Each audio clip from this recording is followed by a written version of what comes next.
The day I realized my parents were breaking into my apartment wasn't the day everything fell apart. It was the day I understood exactly how far they were willing to go to keep me under their thumb. I would come home to lights I never turned on. I'd find the lingering scent of food I never cooked, heavy, rosemary-scented stews that smelled like my childhood kitchen. I'd find the blankets on my bed shaped by bodies that weren't mine. Every corner of my sanctuary whispered the same terrifying truth: I wasn't living alone at all. People think family members cross lines out of love. They call it concern. But what if crossing lines becomes the only way they know how to hold you? Because the moment I finally disappeared, that's when the real story began. I wasn't always this cautious. There was a time I believed boundaries were simple, lines drawn in the sand that people naturally respected. But in my family, a line was just a challenge. Growing up in our house in Denver, privacy was a luxury I wasn't allowed to possess.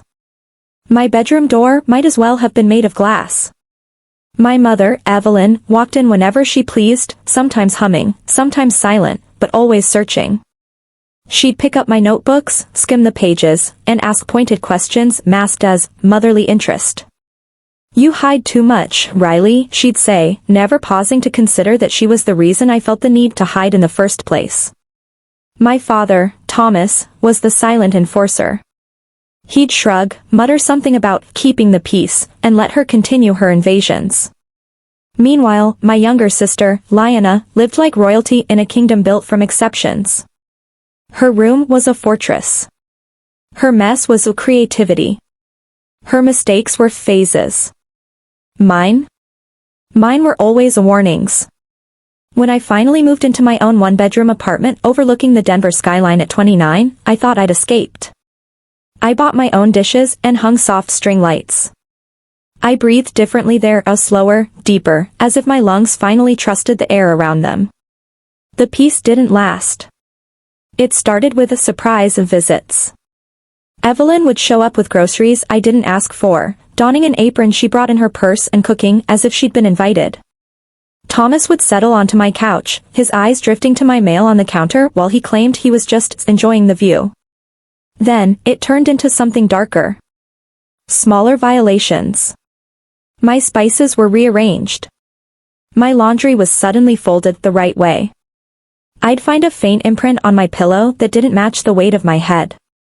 Lyanna began treating my place like a walk-in closet, borrowing in sweaters I hadn't even worn yet.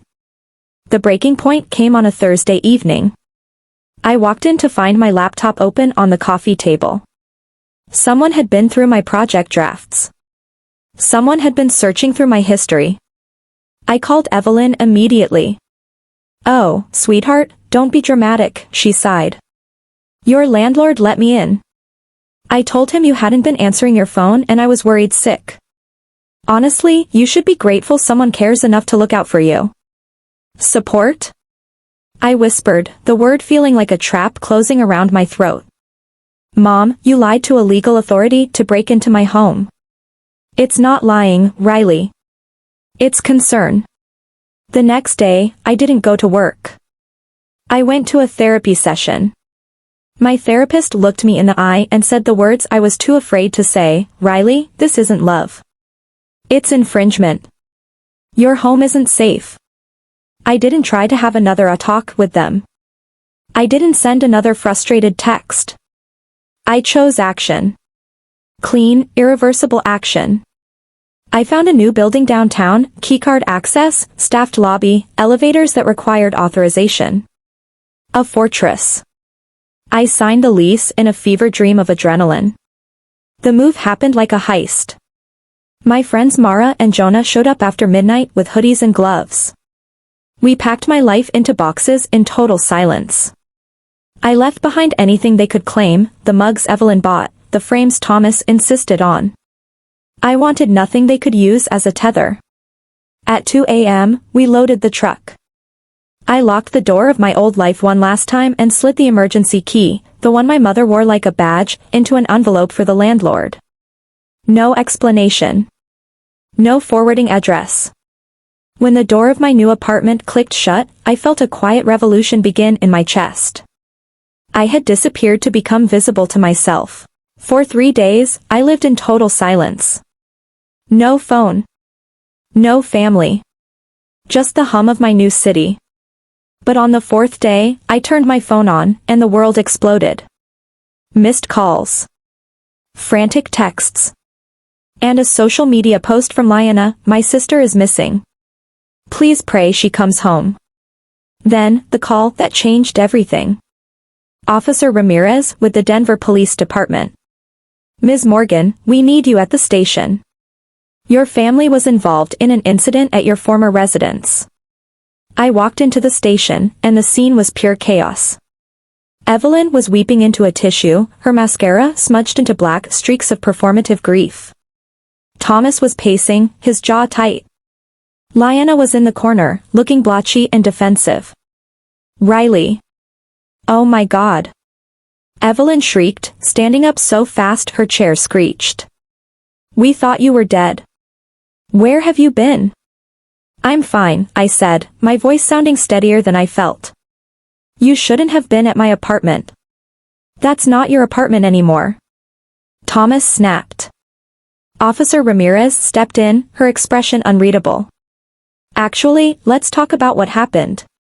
Your family attempted to force entry into a unit that now belongs to a new tenant. They tried to climb a balcony. The residents thought it was a home invasion. We were trying to save her. Evelyn cried. You were trespassing, the officer replied calmly. She is an adult.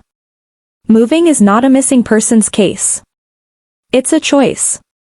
I stood there and really watched them. For the first time, I didn't see concerned parents. I saw 3 people who couldn't handle the fact that they no longer owned me. I moved because you wouldn't stop breaking in, I told them. You lied to my landlord. You searched my private files. You treated my life like it was your property. We miss when you needed us, Evelyn whispered, reaching for a sympathy she hadn't earned. I don't need you to manage me, I said. I need you to respect me. Officer Ramirez slid a document across the table, a formal written boundary agreement. It wasn't a restraining order yet, but it was a legal warning. No visits to the new home. Meetings only in public places. 0 access to accounts or mail. I watched them sign it. Thomas signed with a scowl. Evelyn signed with trembling hands. Liana signed last, the reality finally dawning on her that the kingdom of exceptions was closed. As I walked out of that station, the Denver air felt crisp and clean. I didn't look back. I went home, to my real home, and I turned the deadbolt. Freedom isn't loud. It's the simple, beautiful sound of a locked door staying locked. If this story stirred something inside you, don't scroll away in silence. Tap like, it tells us these stories deserve to be told. Subscribe to Vengeful Goddess for unforgettable tales of betrayal, resilience, and justice, stories you won't hear anywhere else. Turn on the bell icon, so the next story reaches you the moment it drops. Your support keeps these voices alive.